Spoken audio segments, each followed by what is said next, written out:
Assalamualaikum warahmatullahi wabarakatuh. Nah, pada pertemuan kali ini, kita akan membahas tentang topik pertama dari biologi dasar, yaitu biologi sebagai ilmu.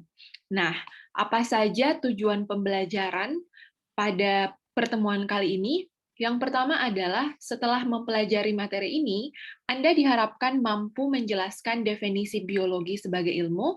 Yang kedua, mampu menjelaskan karakteristik pengetahuan ilmiah. Yang ketiga, mampu menjelaskan karakteristik teori ilmiah. Yang keempat, mampu menjelaskan karakteristik hukum ilmiah. Dan yang kelima, mampu menjelaskan langkah-langkah penerapan metode ilmiah. Nah, saya yakin kalian pasti sudah familiar ya dengan kata biologi. Nah, sebelum kita lanjut, silahkan berhenti dulu beberapa menit, lalu ingat kembali kalau kalian mendengar kata biologi, apa yang muncul di benak kalian? Nah, menurut kalian, apa itu biologi? Nah, kalau kita membahas definisi biologi, kita bisa melihatnya dari sudut pandang asal katanya. Nah, dari asal katanya, biologi ini ternyata berasal dari bahasa Yunani. Nah, terdiri dari kata bios dan logos. Bios artinya hidup, dan logos artinya ilmu.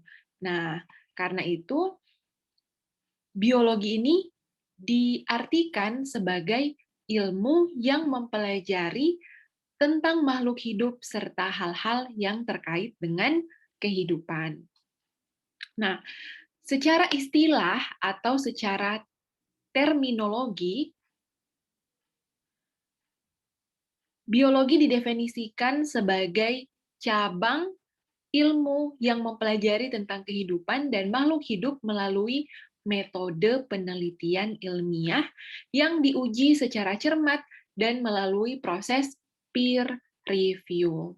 Jadi yang perlu digarisbawahi di sini, biologi ini sebagai cabang ilmu diperoleh melalui penerapan metode ilmiah. Jadi pengetahuan-pengetahuan yang dibahas pada bidang biologi ini, bagaimana kita memperolehnya? Nah, kita memperolehnya itu melalui penerapan metode ilmiah.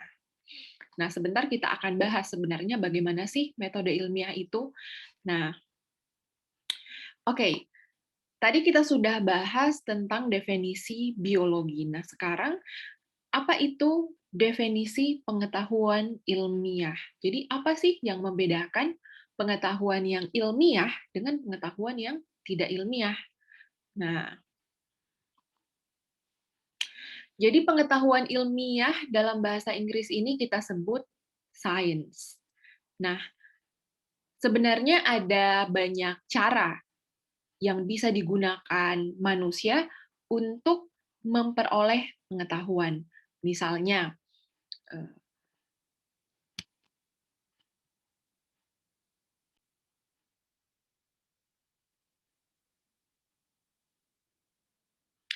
bisa dengan bertanya pada ahli misalnya, atau dengan melakukan observasi, atau ada pula yang mengetahui sesuatu itu melalui intuisi.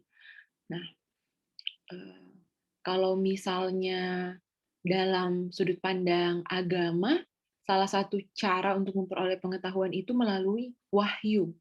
Nah, tapi kalau dalam konteks ilmiah, bagaimana kita mengetahui sesuatu, itu caranya adalah melalui penerapan metode ilmiah. Jadi, hal-hal yang ilmiah itu diperoleh melalui penerapan metode ilmiah, dan itulah yang masuk dalam kajian ilmu pengetahuan. Nah, kalau misalnya eh, intuisi, kemudian wahyu, itu tidak termasuk dalam kajian sains, seperti itu.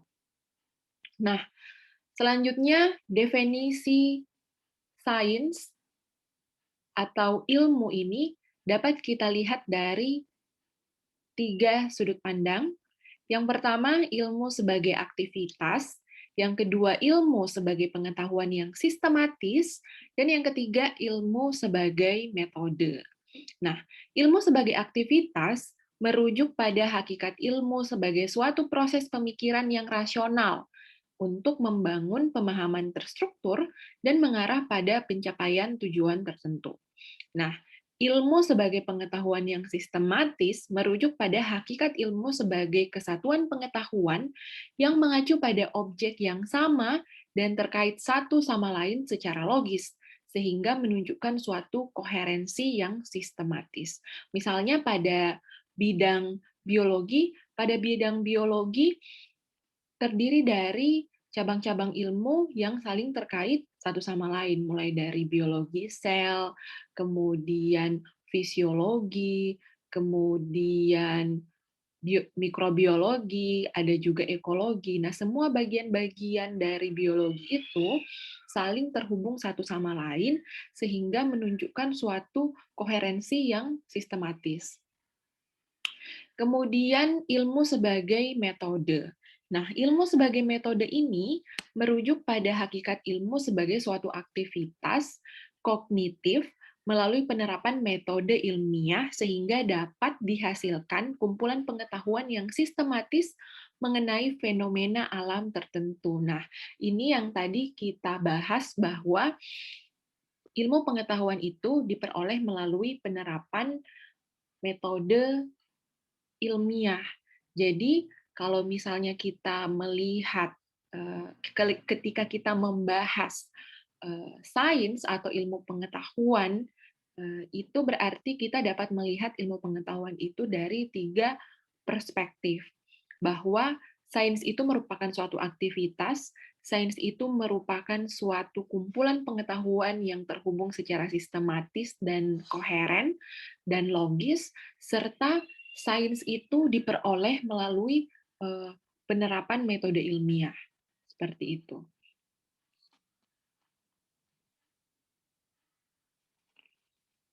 Nah, kenapa biologi ini dikategorikan sebagai ilmu? Nah, karena pengetahuan-pengetahuan yang ada pada bidang biologi itu diperoleh dan diuji melalui penerapan metode ilmiah. Nah, apa itu metode ilmiah? Metode ilmiah adalah proses di mana pengamatan tentang fenomena alam menjadi dasar dalam pengajuan pertanyaan dan hipotesis yang dapat diuji melalui eksperimen berulang. Nah, melalui penerapan metode ilmiah, data hasil eksperimen dianalisis sedemikian rupa sehingga dihasilkan kesimpulan yang dapat mendukung ataupun tidak mendukung hipotesis yang sebelumnya telah diajukan. Nah, di sini kita bisa lihat yang digarisbawahi adalah untuk penerapan metode ilmiah, pengamatan itu dijadikan dasar untuk mengajukan pertanyaan dan hipotesis yang dapat diuji. Nah, jadi kalau misalnya kita mengajukan pertanyaan dan mengajukan hipotesis yang tidak dapat diuji, maka itu tidak termasuk dalam kajian sains. Misalnya kita ingin mengkaji tentang hal-hal yang tidak bisa diakses dengan panca indera. Oke, jadi sains itu semuanya bisa diakses, kajiannya ya, terbatas pada hal-hal yang bisa diakses oleh panca indera atau penggunaan alat alat bantu, misalnya mikroskop.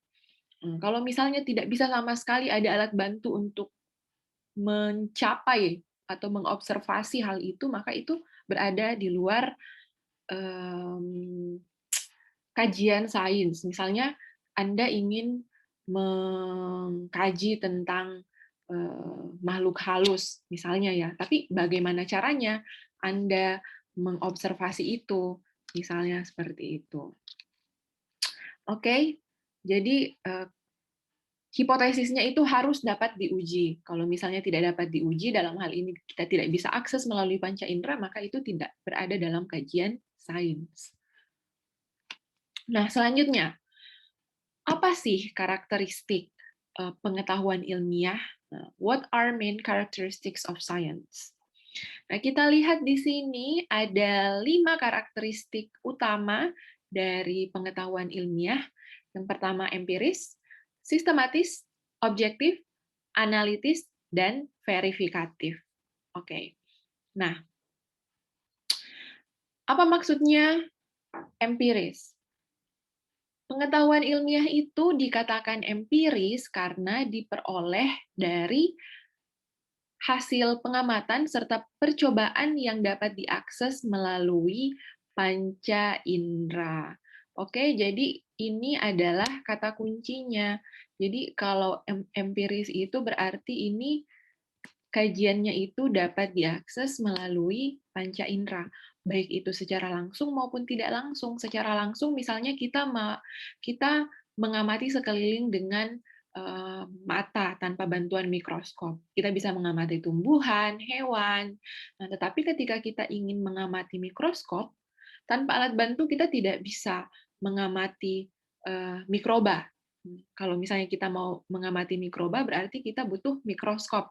Nah, seperti itu. Jadi mikroskop ini berperan sebagai alat bantunya. Oke, selanjutnya pengetahuan ilmiah itu sistematis. Nah, kenapa sistematis? Karena kajian pengetahuan ilmiah itu saling terhubung satu sama lain dan memiliki keterkaitan dan ketergantungan yang teratur, mulai dari yang paling sederhana hingga yang lebih kompleks, seperti itu. Misalnya pada bidang biologi, mulai dari struktur sel, kemudian mulai dari kajian molekuler ya, kemudian kajian dari struktur sel, kemudian fungsi sel, kemudian kejaringan organ, sistem organ, kemudian fisiologi, seperti itu. Saling terhubung satu sama lain secara sistematis. Nah, selanjutnya objektif. Nah, pengetahuan ilmiah itu bebas dari prasangka individu. Nah, sehingga ini yang membedakannya dari opini. Seperti itu. Kalau opini itu kan berdasarkan pendapat pribadi saja, tidak didukung dengan tidak didasarkan pada fakta. Tetapi kalau pengetahuan ilmiah itu ditarik kesimpulannya berdasarkan fakta yang ada. Nah, jadi pengetahuan ilmiah menggambarkan fenomena yang diamati itu secara terbuka. Jadi apa yang dikatakan fakta itulah yang kita sampaikan, seperti itu. Objektif, jadi tidak dipengaruhi oleh pendapat pribadi. Seperti itu pada proses pengambilan keputusan di setiap penelitian-penelitian ilmiah dalam rangka menghasilkan pengetahuan ilmiah. Nah, selanjutnya adalah analitis. Nah, kenapa dikatakan analitis? Karena pengetahuan ilmiah ini berupaya untuk mendalami dan mencermati bagian-bagian terperinci suatu objek atau fenomena yang sedang diamati agar kita dapat memahami sebenarnya bagaimana sifat dan keterkaitan bagian-bagian yang kita amati tersebut. Seperti itu. Nah, selanjutnya yang kelima, verifikatif. Nah, bagaimana maksudnya verifikatif? Nah, pengetahuan ilmiah ini terdiri atas kumpulan kebenaran yang terbuka untuk diuji dan diperiksa kembali kebenarannya. Nah, kalau diperiksa kembali inilah yang kita sebut sebagai proses verifikasi, sehingga dapat dinyatakan sebagai suatu pengetahuan yang valid dan dapat disebarluaskan ke masyarakat yang lebih luas lagi. Nah, jadi pengetahuan ilmiah ini melalui proses verifikasi. Jadi bukan berarti misalnya ada satu peneliti yang melakukan satu kali eksperimen, lalu kemudian hasil eksperimennya itu langsung diterima sebagai suatu pengetahuan. Bahkan peneliti ini perlu melakukan penelitian yang berulang. Kalau memang hasilnya setelah diulang prosedur penelitiannya dan tetap menghasilkan hal yang sama, maka peneliti ini dapat melakukan menulis laporan dan mempublikasikan. Nah, proses publikasi penelitian inilah yang penting karena membuka kesempatan bagi masyarakat luas, termasuk para peneliti lainnya, untuk bisa mereview dan melakukan verifikasi atas apa yang disampaikan oleh peneliti tersebut. Jadi, sekali lagi bahwa suatu pengetahuan agar dapat diklasifikasikan sebagai pengetahuan ilmiah dan diakui kebenarannya, maka pengetahuan itu harus terbuka untuk bisa diuji atau diverifikasi, sehingga dapat diterima sebagai kebenaran ilmiah. Nah, seperti itu.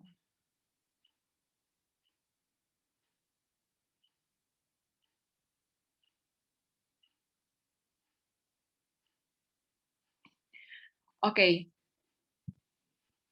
jadi kebenaran ilmiah itu merupakan hasil kajian sains yang dapat berlaku umum, sehingga dengan memanfaatkan kebenaran ilmiah itu, manusia berharap dapat memahami fenomena-fenomena yang terjadi di sekitarnya, jadi fenomena-fenomena alam yang terjadi itu bisa dipahami, sehingga manusia dapat memanfaatkan pemahaman tersebut untuk memecahkan masalah-masalah yang ada di lingkungannya, misalnya dengan melakukan prediksi-prediksi, misalnya jika tindakan ini dilakukan, akibatnya seperti apa, dan untuk menghindari masalah, apa yang harus dilakukan, seperti itu.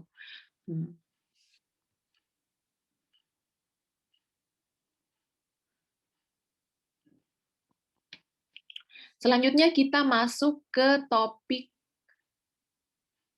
teori ilmiah. Nah, menggunakan kata teori dalam konteks ilmiah perlu diperhatikan ini berbeda. Berbeda dengan penggunaan kata teori dalam kehidupan atau percakapan sehari-hari. Kenapa? Karena ketika orang-orang bercakap dalam kehidupan sehari-hari, lalu misalnya ada yang bilang, itu kan baru teorinya saja. Jadi penggunaan kata teori dalam percakapan sehari-hari ini seakan-akan teori ini belum berdasarkan data yang akurat. Itu kalau percakapan sehari-hari. Jadi perlu dibedakan penggunaan kata teori dalam percakapan sehari-hari dengan penggunaan kata teori dalam konteks ilmiah. Kenapa? Karena berbeda. Penggunaan kata teori dalam konteks ilmiah, teori ilmiah itu adalah teori atau suatu penjelasan yang didasarkan data penelitian. Oke, jadi berbeda sekali lagi antara penggunaan kata teori dalam percakapan sehari-hari dengan penggunaan kata teori ilmiah untuk konteks pembahasan pengetahuan ilmiah. Nah, kita lihat di sini definisinya. Definisi teori ilmiah.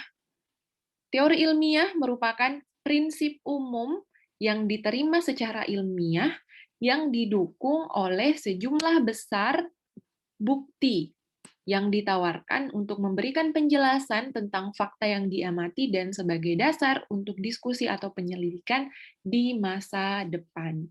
Oke, jadi prinsip umum ini yang dijelaskan oleh teori ini sudah didukung oleh data dan sudah diterima oleh mayoritas ilmuwan seperti itu. Nah, definisi lain, teori ilmiah merupakan sintesis termegah dari kumpulan informasi yang besar dan penting tentang beberapa kelompok fenomena alam yang saling terkait satu sama lain. Oke, jadi teori misalnya kalau pada bidang biologi yang selalu kita bahas itu adalah teori evolusi. Jadi teori evolusi ini dikemukakan oleh Darwin bukan tanpa data, tapi didukung oleh data-data hasil penelitian. Seperti itu. Sehingga dia dikatakan sebagai teori ilmiah. Oke, jadi sekali lagi berbeda antara teori pada percakapan sehari-hari dengan teori pada konteks ilmiah. Oke, nah selanjutnya banyak juga yang menganggap bahwa teori itu kalau sudah dibuktikan akan menjadi hukum. Nah, sebenarnya ini adalah pemahaman yang keliru. Kenapa keliru?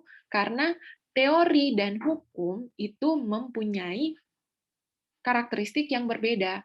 Kalau dalam sudut pandang pengetahuan ilmiah, dan teori itu sama-sama didukung oleh data, hukum juga didukung oleh data. Jadi bukan berarti teori ini tidak didukung oleh data, nanti setelah didukung oleh data baru bisa jadi hukum. Tidak, itu adalah pemahaman yang keliru.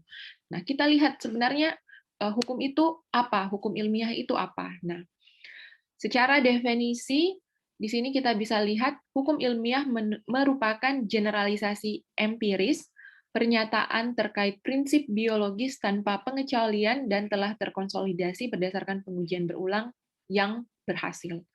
Kemudian definisi lainnya, hukum merupakan suatu prinsip teoritis yang disimpulkan dari fakta-fakta tertentu, dapat diterapkan pada kelompok atau kelas fenomena tertentu, dan dapat diungkapkan dengan pernyataan bahwa fenomena tertentu selalu terjadi jika kondisi tertentu ada. Oke, ini yang perlu digarisbawahi. Jadi, hukum ini menjelaskan hubungan antara suatu fenomena yang satu dengan fenomena yang lainnya. Jadi kalau misalnya, kalau dari sudut pandang hukum ya, misalnya di sini dikatakan salah satunya bahwa hukum ini dapat diungkapkan dengan pernyataan, misalnya jika fenomena tertentu ada, maka suatu fenomena selalu terjadi. Jadi kalau variabel A dan B ada, maka selalu terjadi atau muncul variabel C, seperti itu. Nah, kemudian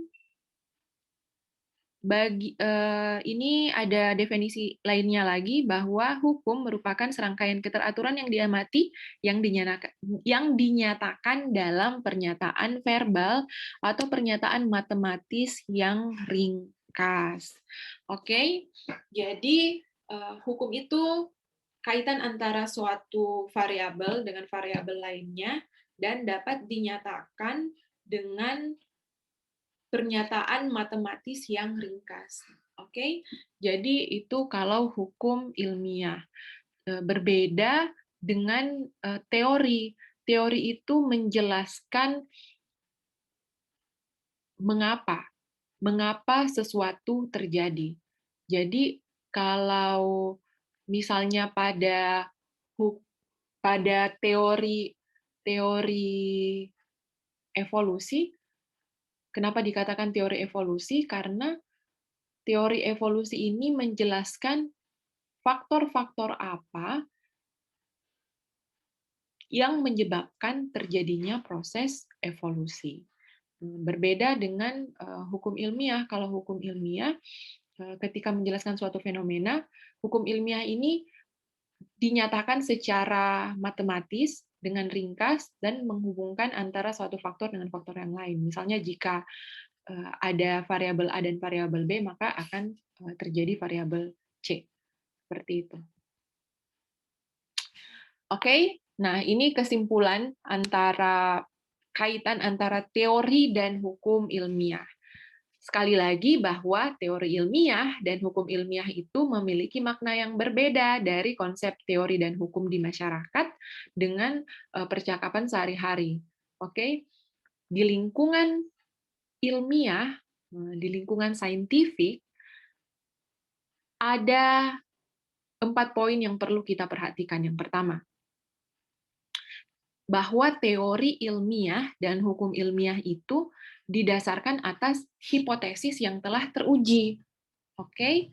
Yang kedua, sudah didukung oleh data-data empiris hasil penelitian.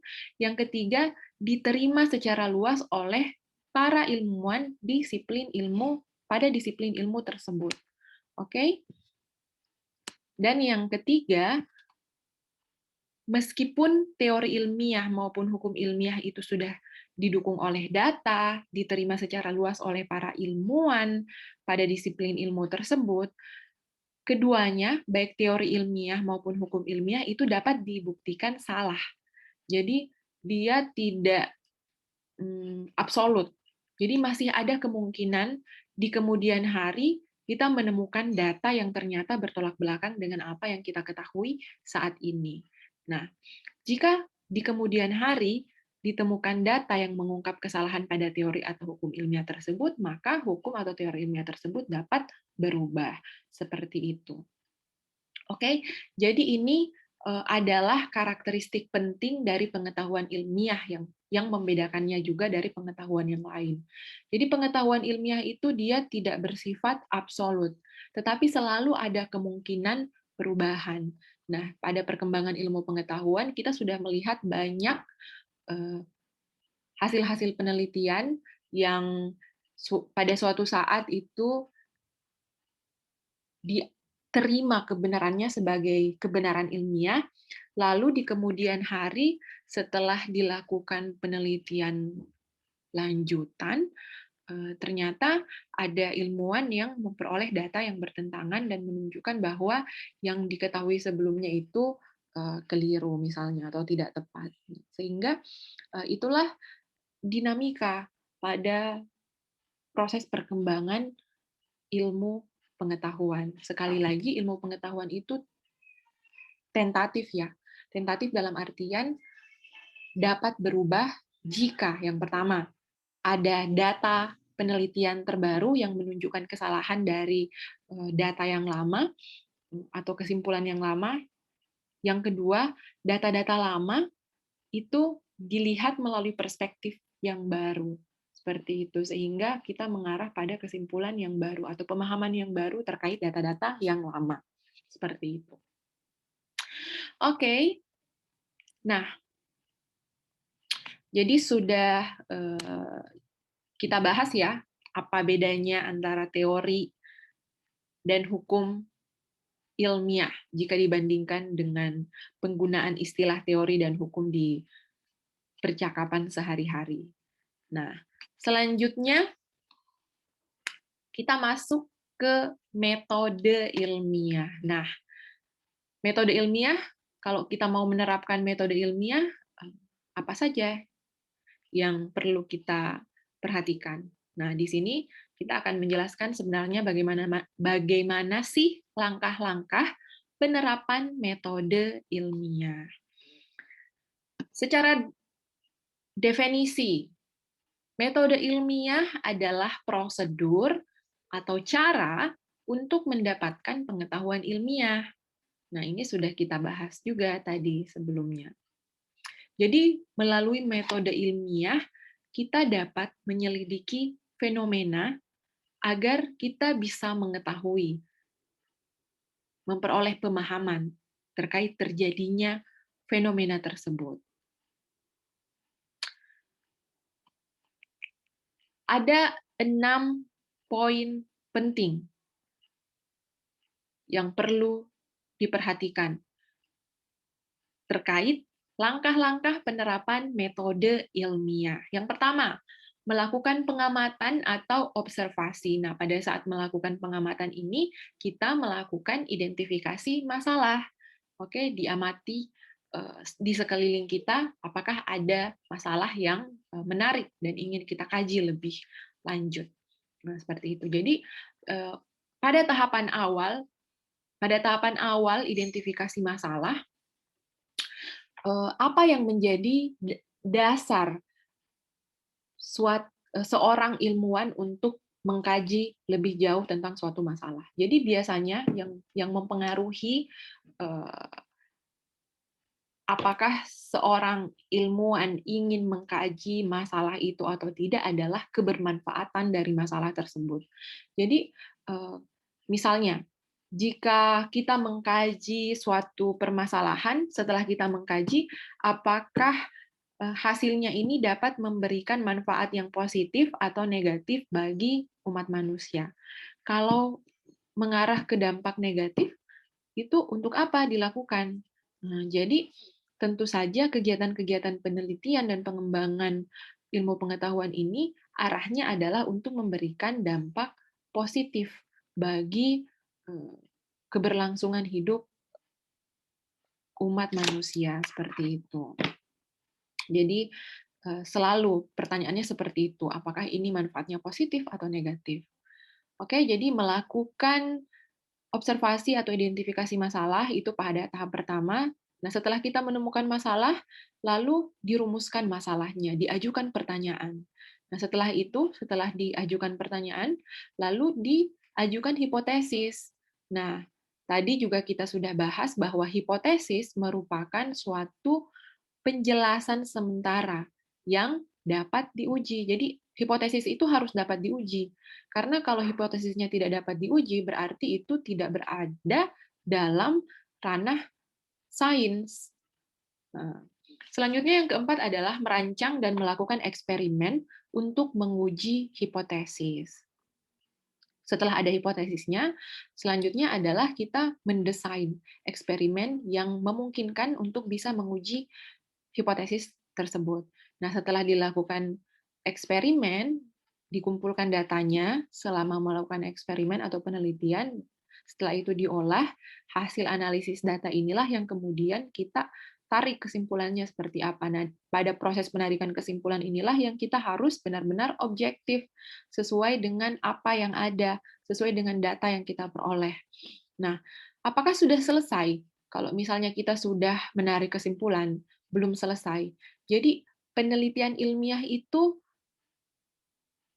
hasilnya harus dipublikasikan. Inilah yang tadi kenapa publikasi ini penting, karena melalui publikasi hasil penelitian ini membuka kesempatan untuk proses verifikasi dari apa yang sudah kita kerjakan. Seperti itu. Nah, selanjutnya ini adalah contoh dari penerapan metode ilmiah. Nah, di langkah pertama, kita melakukan pengamatan. Misalnya, pada musim dingin. Nah, ini contoh di gambar ini adalah gambar musim dingin dan dua lokasi yang berbeda. Tapi areanya kita lihat yang bagian atas ini adalah kolam air tawar, sedangkan yang bagian bawah ini dia adalah lautan. Nah, pada suhu udara yang sama, gambar bagian atas di sini sudah membeku, sedangkan yang air tawar ini sudah membeku, sedangkan yang air laut ini dia belum membeku, padahal suhunya sama. Nah, ini adalah salah satu fenomena.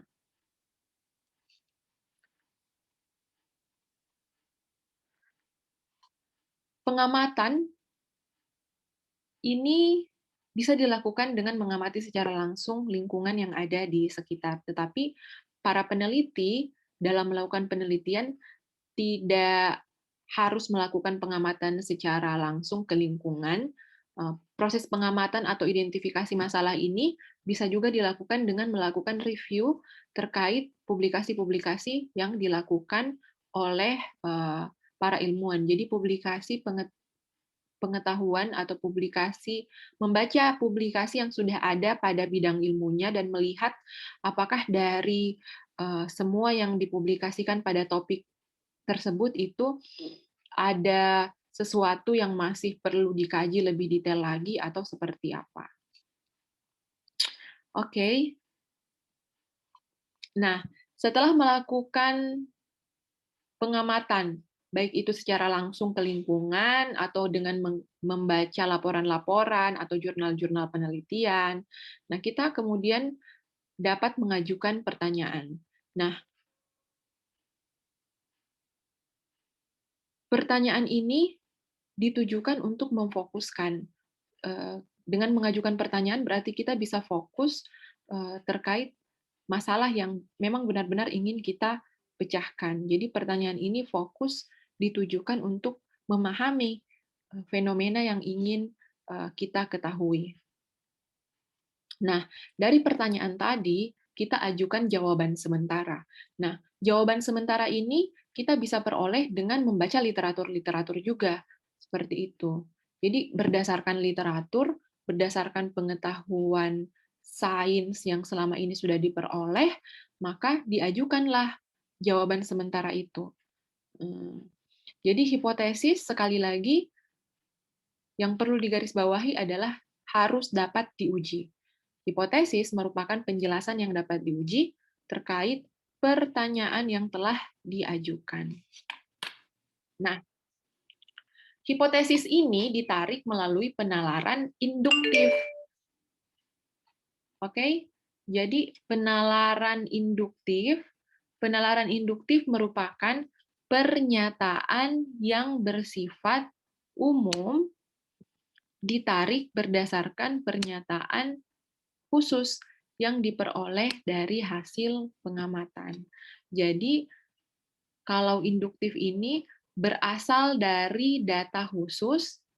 Jadi kalau induktif ya, jadi hipotesis itu ditarik dengan penalaran induktif. Jadi penalaran induktif itu seperti apa? Data-data khusus itu digunakan untuk menarik kesimpulan umum, atau kesimpulan umum ditarik dari data-data khusus. Nah, contohnya tadi kita membaca hasil-hasil penelitian yang ada. Nah, dari beragam hasil penelitian itu, kita kemudian tarik satu kesimpulan umum untuk memberikan jawaban sementara terhadap pertanyaan yang ingin kita jawab. Oke, jadi sekali lagi, hipotesis itu ditarik melalui penalaran yang bersifat induktif. Oke, jadi ini contoh hipotesis. Contoh hipotesis. Bagian A, asupan vitamin C mempercepat penyembuhan flu. Jadi yang hipotesis bagian A ini setelah dibaca data-data hasil penelitian, kemudian disimpulkan bahwa asupan vitamin C mempercepat penyembuhan flu. Kemudian bagian B, setelah membaca literatur, lalu mengamati fenomena yang ada di alam, lalu ditarik suatu kesimpulan untuk menjadi hipotesis bahwa air asin memiliki titik beku yang lebih rendah dibandingkan air tawar. Nah, inilah yang akan kita kaji. Jadi bagaimana kita bisa menguji ini? Air asin memiliki titik beku yang lebih rendah dibandingkan air tawar. Ini adalah jawaban sementaranya. Oke, kita lihat bagaimana kita menguji eksperimen. Nah, jadi menguji hipotesis ya, menguji hipotesis dengan eksperimen. Apa itu eksperimen? Eksperimen merupakan suatu keadaan terbatas yang dirancang untuk menguji suatu hipotesis. Jadi eksperimen ini benar-benar harus didesain sehingga hasil yang kita amati pada eksperimen tersebut itu merupakan akibat dari perlakuan yang kita berikan.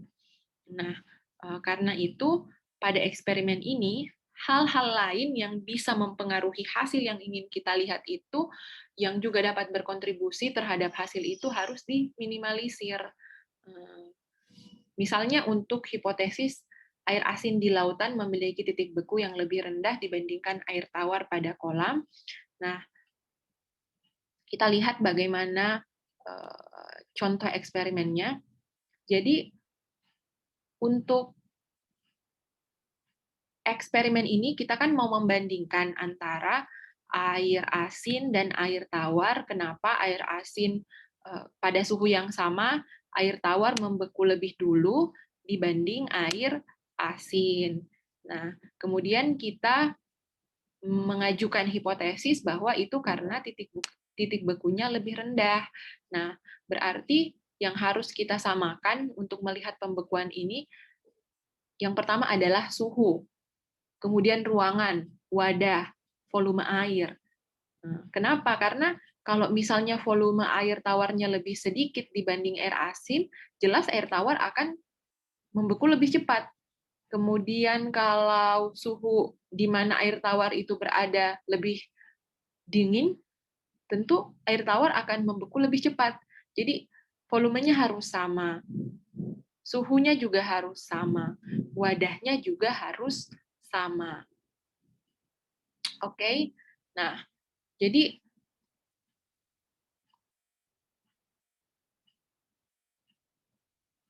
untuk hal-hal tadi itu ada yang disebut variabel kontrol, ada yang disebut variabel bebas, dan ada yang disebut variabel terikat.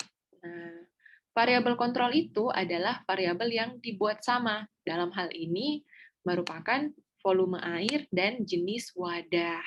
Sedangkan kalau variabel bebas adalah variabel yang diubah-ubah. Nah, variabel yang diubah-ubah itu adalah jenis air. Nah, yang ingin kita lihat di sini kan air tawar dan air asin. Nah, ini adalah variabel bebasnya. Selanjutnya variabel terikat. Variabel terikat ini adalah variabel yang diamati, yang muncul sebagai pengaruh dari variabel bebas. Nah, jadi karena jenis airnya berbeda, ada air tawar dan air laut, tentu konsentrasi zat terlarut di dalamnya juga berbeda. Nah, sehingga lama yang dibutuhkan untuk zat cair ini membeku juga akan berbeda. Seperti itu. Oke, nah selanjutnya setelah dilakukan eksperimen, jadi dicatat waktu yang dibutuhkan ditempatkan pada suhu yang sama, kemudian dicatat apakah memang benar air tawar ini membeku lebih dulu dibanding air asin. Nah, kalau misalnya setelah ditempatkan pada ruangan, misalnya kulkas yang suhunya 0 derajat, air tawar membeku, sementara air asinnya belum membeku, berarti hasil penelitiannya mendukung hipotesis ya bahwa ketika faktor-faktor lain disamakan dan yang dibedakan hanya jenis airnya ya, suhunya sama, volumenya sama, berarti kita bisa katakan bahwa hipotesis tadi mendukung data hasil penelitian mendukung hipotesis, berarti hipotesisnya diterima. Tetapi bagaimana jika hal ini terjadi? Jadi meski ketika satu kali melakukan eksperimen itu hipotesis mendukung data penelitian mendukung hipotesis ya, itu perlu diulang kembali. Jadi eksperimen itu sifatnya iteratif. Jadi kalau misalnya sudah dilakukan berulang kali dan hasilnya tetap sama, maka kita dapat katakan bahwa tanpa keraguan yang beralasan, maka hipotesis itu dapat diterima seperti itu. Nah, tapi bagaimana jika ternyata data dari hasil penelitian ini tidak mendukung hipotesis? Misalnya, Anda sudah menempatkan kedua air tadi, air tawar dan air asin ini pada suhu 0 derajat Celcius, lalu ternyata sama-sama tidak membeku. Nah, kalau misalnya sama-sama tidak membeku, berarti Anda perlu mempertimbangkan faktor lain. Mungkin ada variabel lain yang belum Anda pertimbangkan pada eksperimen tersebut, sehingga keduanya tidak membeku. Jadi kalau dilihat pada fenomena air, mungkin Anda perlu mempertimbangkan faktor gelombang atau faktor pengaruh angin, seperti itu. Nah, jadi kalau misalnya ketika melakukan eksperimen ternyata data Anda belum mendukung hipotesis, maka Anda perlu mendesain ulang eksperimennya. Anda dapat mengajukan hipotesis baru, dan Anda dapat mengajukan eksperimen baru, seperti itu. Jadi, penelitian ilmiah itu bukan sesuatu yang satu kali kita lakukan selesai, tidak. Tapi penelitian ilmiah itu merupakan suatu proses yang iteratif. Jadi, metode ilmiah itu dilakukan secara berulang kali untuk memperoleh kebenaran ilmiah. Oke, nah ini yang kita lihat pada tabel. Ini adalah bagan, alur, proses penerapan metode ilmiah, mulai dari mengajukan pertanyaan, melakukan riset. Ini do background research, maksudnya membaca hasil-hasil penelitian yang sudah ada ya, studi literatur. Nah, berdasarkan studi literatur ini kita menarik hipotesis, jadi melakukan penalaran induktif. Dari data-data khusus, kita tarik suatu penjelasan yang bersifat umum. Nah, dari hipotesis ini, kemudian kita mendesain eksperimen. Nah, kalau kita sudah melakukan eksperimennya, sudah didesain, sudah dilaksanakan, ada dua hal. Apakah eksperimen ini berlangsung dengan baik atau tidak? Kalau tidak berlangsung dengan baik, nah coba analisis apa masalahnya. Dilakukan lagi eksperimennya. Kalau dia sudah berlangsung dengan baik, silahkan analisis datanya dan tarik kesimpulan. Nah, dari kesimpulan itu, apakah sesuai dengan hipotesis atau tidak sesuai dengan hipotesis. Nah, baik dia sesuai dengan hipotesis maupun tidak sesuai dengan hipotesis, itu silahkan dipublikasikan, karena aktivitas Anda dikatakan sebuah penelitian ilmiah jika Anda melakukan publikasi. Kalau tidak melakukan publikasi, itu tidak dapat dikatakan sebagai penelitian ilmiah. Nah, jika ternyata data Anda itu tidak mendukung hipotesis sebelumnya, Anda dapat melakukan pengajuan hipotesis baru. Berdasarkan temuan Anda mengajukan hipotesis baru, kemudian Anda mendesain penelitian baru, dan begitu seterusnya.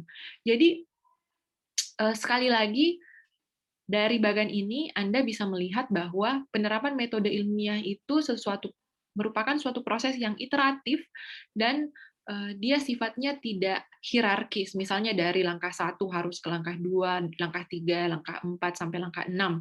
Tidak boleh mundur. Tidak ya, tapi dia proses yang dinamis. Kalau misalnya Anda melakukan kesalahan, Anda boleh review lagi, kemudian mengajukan hipotesis baru misalnya, lalu mendesain lagi penelitian yang baru, seperti itu. Dan ingat, baik itu hasil penelitian Anda mendukung hipotesis atau tidak mendukung hipotesis, itu Anda dapat lakukan publikasi ilmiah, seperti itu. Oke,